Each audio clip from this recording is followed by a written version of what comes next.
hemos anunciado, nos hallamos junto al abogado Iván Lanegra, que es el secretario general de la Asociación Civil Transparencia. Señor Lanegra, muy buenas noches, bienvenido a RPP. ¿Cómo está, Fernando? Buenas noches. Bueno, uno de los antónimos de transparencia, que es el valor fundamental que usted defiende, es la corrupción, porque ella solamente se puede llevar a cabo cuando no hay transparencia, cuando las cartas se ponen sobre la mesa, cuando se genera confusión y decisiones que no son explicadas, etcétera, etcétera, etcétera. Y estamos ante datos que han sido aportados por un informe presentado por el Contralor General de la República, Nelson Schack, quien ha hablado que solamente durante los meses que estuvo como presidente Pedro Castillo se habrían producido un total de 76.000 contratos públicos a dedo.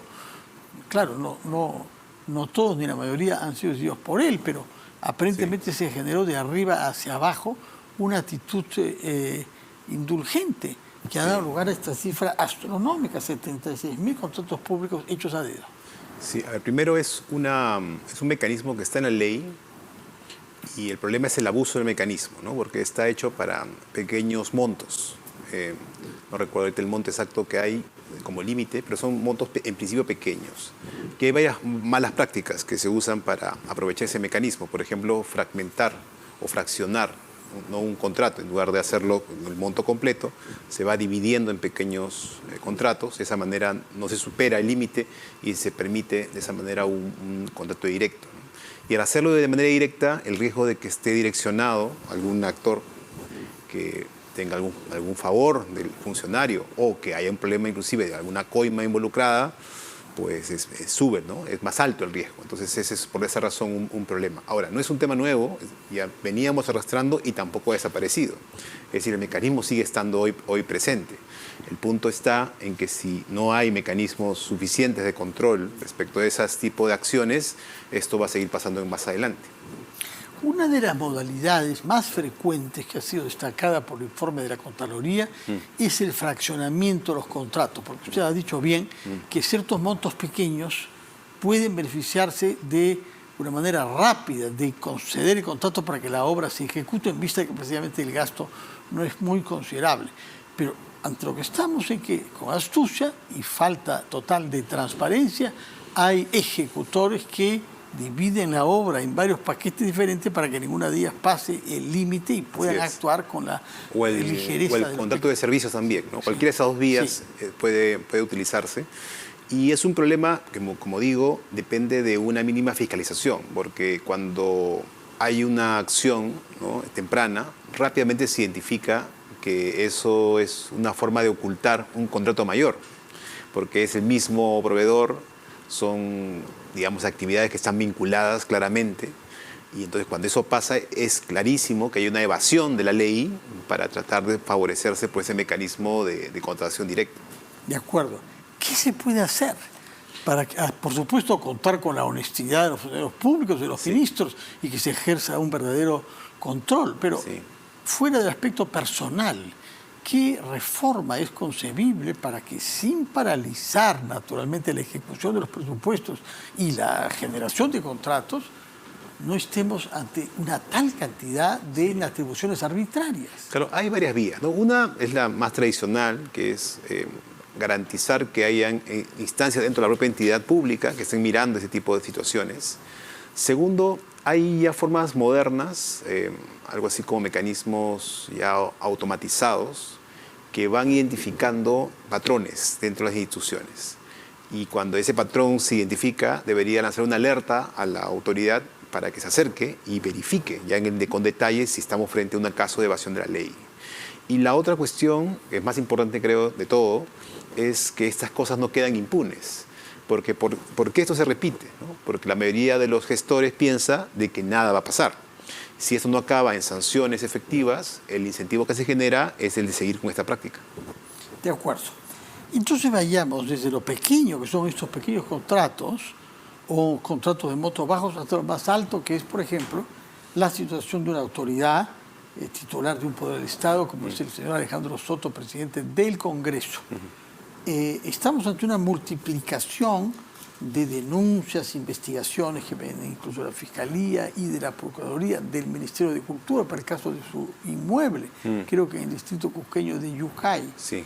Y el señor ha creído haber respondido, me parece hace unos días, desde el Cusco, pero ¿cómo es posible que no se avance sobre esto y que no haya aparentemente la mayor parte de las bancadas en el Congreso una voluntad de concluir que no es razonable que una institución como el Congreso esté dirigida por alguien que tendrá que dedicar mucho tiempo para defenderse de numerosas acusaciones? Sí, para empezar hay que entender que el cargo de presidente del Congreso es un cargo político y por lo tanto la idoneidad de esa persona para esa posición también implica una evaluación política. No estamos hablando de, digamos, un tema vinculado con el sistema de justicia y todo el tema de, digamos, presunción de inocencia y todos los mecanismos de debido proceso que se necesitan. Estamos hablando de una decisión política, es decir, los congresistas o las bancadas tienen que evaluar políticamente si una persona con ese tipo de cuestionamientos tiene las características para dirigir un poder como el legislativo.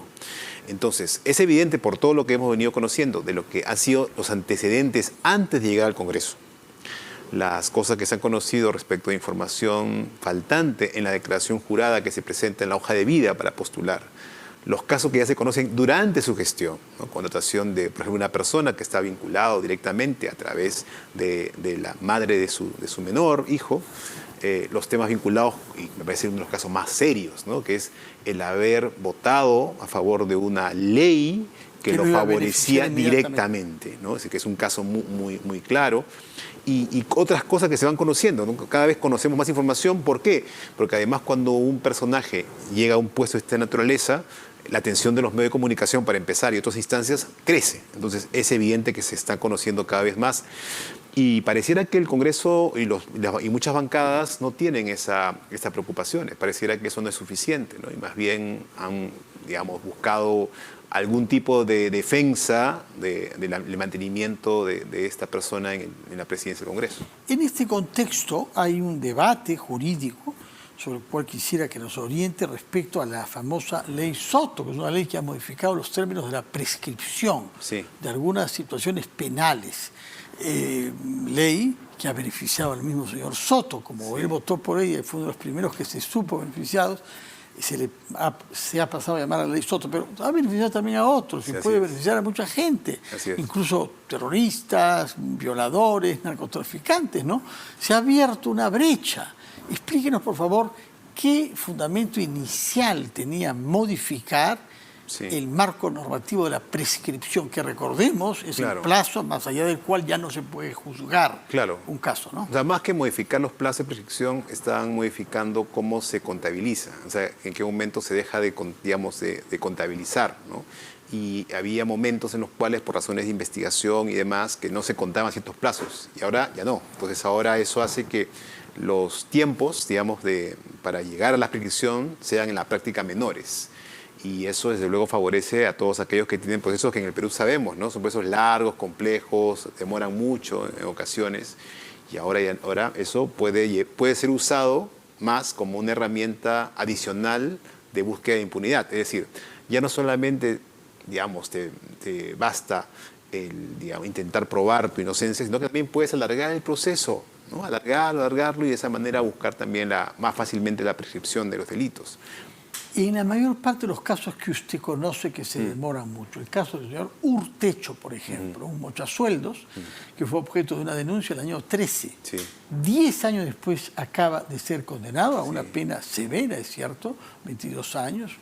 Algunos consideran que es demasiado severa si se la compara con otro tipo de crímenes. Pero en fin, más allá de eso, en la mayor parte de los casos que usted dice, esta demora es debida a una lentitud por parte de los fiscales y jueces o a las marrullerías que algunos abogados intentan hacer justamente para dilatar. Sí, ambas cosas están presentes, ¿no? Digamos, hay una lentitud del sistema por falta de capacidad, en algunos casos por negligencia, ¿no? Y también hay casos en los cuales los distintos, digamos, recursos que utilizan al máximo para alargar el proceso también explican el fenómeno, ¿no? Pero es cierto, y es un tema que debemos corregir, el sistema de justicia no puede demorarse tanto en atender los casos. Creo que ese es un problema serio. Es decir, una persona no puede estar una década de su vida involucrada en un proceso si, por ejemplo, es inocente. Porque, ok, una persona puede ser al final declarada culpable, pero incluso en ese caso no debería ser un proceso tan extenso.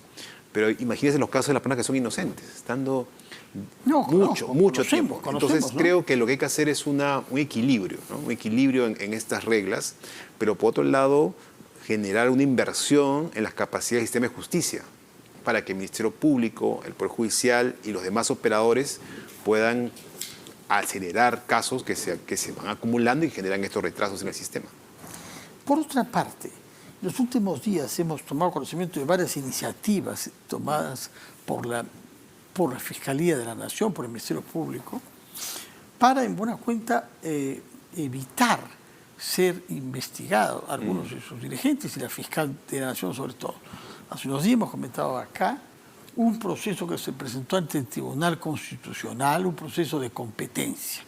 Y hoy hemos tomado conocimiento de un recurso de amparo presentado ante un juez constitucional en Lima, que incluye a su vez la demanda de que al menos 2 de los miembros de la Junta Nacional de Justicia, el señor Vázquez y otro miembro, no participen en nada que tenga que ver con las investigaciones en base a varios formas. ¿Qué opina usted de esta situación? Sí, bueno, ¿Por qué las instituciones judiciales están en conflicto entre sí? Sí, bueno, en este caso son 2 procesos diferentes, digamos, con objetivos distintos. En un caso, lo que se discute en el competencial es si la Junta Nacional de Justicia puede hacer una evaluación, dice el Ministerio Público, de algunas cuestiones de administración interna dentro de la institución, ¿no? Pero lo que ocurre es que precisamente la tarea de la Junta Nacional de Justicia es de eventualmente evaluar, ¿no?, situaciones en las cuales los magistrados del Poder Judicial y del Ministerio Público incurren en situaciones que son incompatibles con sus funciones. Es una cosa que está, digamos, dentro de su marco. Precisamente para eso se creó, ¿no?, para que además haya una independencia, ¿no?, de ese proceso respecto de los procesos internos que tienen cada uno de estas instancias, de estas instituciones, el Poder Judicial y el Ministerio Público.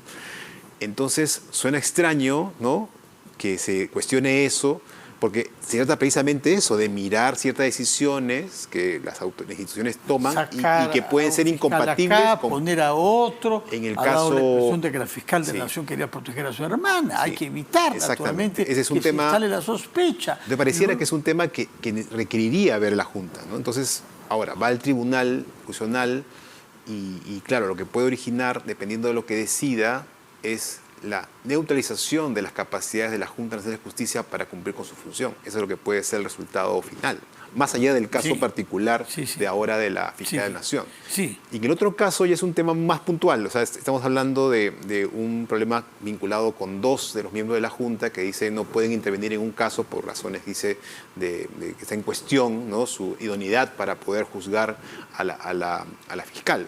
Bueno, es un tema de un amparo, tiene su propio procedimiento, ¿no? Pero lo que es evidente es que sí, son acciones que buscan limitar la capacidad, en concreto en el caso del amparo y en general en el caso del competencial, la capacidad de la Junta Nacional de Justicia de ver esos casos que tocan al Ministerio Público. La verdad es que para el ciudadano de a pie es desconcertante que haya un conflicto de esta naturaleza que tiene varios capítulos entre la Fiscalía por una parte y la Junta Nacional por otra, de la misma manera que otras instituciones también. Finalmente, un tema que tiene que ver con el corazón mismo de la actividad de su asociación, Transparencia, es el tema electoral. Hemos asistido hace pocos días a la realización de las famosas elecciones internas en Argentina, conocidas con la sigla PASO, porque son primarias, abiertas, son obligatorias y son simultáneas. Eso quiere decir que se vota por los candidatos que se presentarán en octubre, tanto al Ejecutivo como al Parlamento. Son, por otra parte, abiertas, la A de paso, en el sentido de que no solamente votan los miembros de los partidos, sino quien quiera. En segundo lugar, simultáneas, todos los partidos tienen que hacerla ese mismo día y obligatorias. ¿cuán viable es verdaderamente hacer eso? En el Perú tenemos un modelo también de elecciones que se compara. Ahora nos dirá cuáles son las diferencias que hay en el Perú, porque no es tampoco lo mismo en Uruguay. En Uruguay creo que no se ve el tema parlamentario con esta metodología, usted nos dirá. Y tanto es así, hay algún problema porque se ha suspendido su aplicación en 2 oportunidades seguidas. Así es, ¿no? sí. Y se oyen voces que quieren que no se aplique tampoco la próxima vez, pese a que la ley existe. Explíquenos cuál es la dificultad y cuál es la ventaja de este sistema. Veamos el caso argentino, que es interesante, ¿no? Ahí se han presentado 15 partidos a las primarias, a las PASO. Y ahí, igual que en el caso de la ley peruana, se establece que requieren al menos alcanzar un 1.5% de la votación, de los votos válidos de la elección, para poder ir ya a la elección, digamos, efectiva, ¿no? La primera vuelta. Es menos que lo que se practica como porcentaje en las elecciones reales, ¿no? Así es menos. En el tanto de Perú como Argentina es 1.5, claro. Y de los 15 que presentaron, solo 5 han pasado. Y claro, los 3 primeros concentrando casi el 90% de la votación. 30% Meili, sí. 27% la candidata de derecha Bullrich, sí. y un poco menos, 24% el candidato oficialista peronista. El peronismo, sí, izquierda, claro. ¿no? Entonces estamos hablando de casi el 90% de la votación en 3 partidos. Segundo, en algunos casos no ha habido competencia entre candidatos al interior de cada partido. Digamos, el partido ganador iba solo su candidato, un solo candidato presidencial. Pero en el caso, por ejemplo, de la alianza de derecha, sí han tenido 2 candidatos viables, ¿no? Y había una competencia ahí cerrada entre esos 2. Sí, Bullrich. Sí. Igual en el caso del peronismo, aunque ahí sí la diferencia también era como un poco más marcada. Pero en fin, la cosa es que han servido tanto para ratificar los candidatos que ya tenían definidos, como también resolver, cuando hay competencia, quién de los candidatos es el que va finalmente a ser el candidato del partido. Y tiene una tercera utilidad, que es como una suerte de encuesta real de las capacidades políticas de los actores que compiten. Entonces, ya con este resultado, los 3, ¿no? Van a tener que fijar estrategias en vista ya de la elección que viene, ¿no? Entonces, en el Perú, digamos, si hubiéramos aplicado esta regla con las votaciones que se tuvieron en la primera vuelta del 2021, nos hubiéramos quedado quizá con 10 u 11 partidos. Eso hubiera implicado una reducción de los partidos. Entonces, y lo segundo es que podría servir, por ejemplo, para que los partidos que estén más o menos ubicados en un espectro parecido pudieran ir en alianza y sea en la primaria abierta, la PASO, la que finalmente decida cuál de ellos es el candidato que va a ir a la elección definitiva. Eso podría, por ejemplo, incentivar la formación de coaliciones, lo que puede ayudar también a tener una elección más ordenada. En buena cuenta, desde el punto de vista de las elecciones presidenciales, exactamente, hay 3 candidatos, entre los que escoger hay 2 más, pero que no tienen ya chances aparentemente. Muy poco. Hay 3. Hay que escoger entre la derecha tradicional, la izquierda peronista tradicional o este personaje marginal, difícil de clasificar, que es Meili, ¿no? Sí, pero lo importante, digamos, es que la herramienta ha tenido una utilidad. Creo que puede ser también muy útil en el Perú, como digo, para conseguir que presenten menos partidos a la elección definitiva y que hayan más posibilidades de coaliciones que decidan su candidato a través de las PASO. De acuerdo. Ahora, ¿qué datos tenemos sobre el porcentaje de los no miembros de un partido que han votado en las internas de ese partido? Porque uno de los argumentos que se ha usado acá en el Perú es: no puede ser que en las elecciones internas del APRA vengan nuestros adversarios a votar y votarán por el peor para hacernos daño.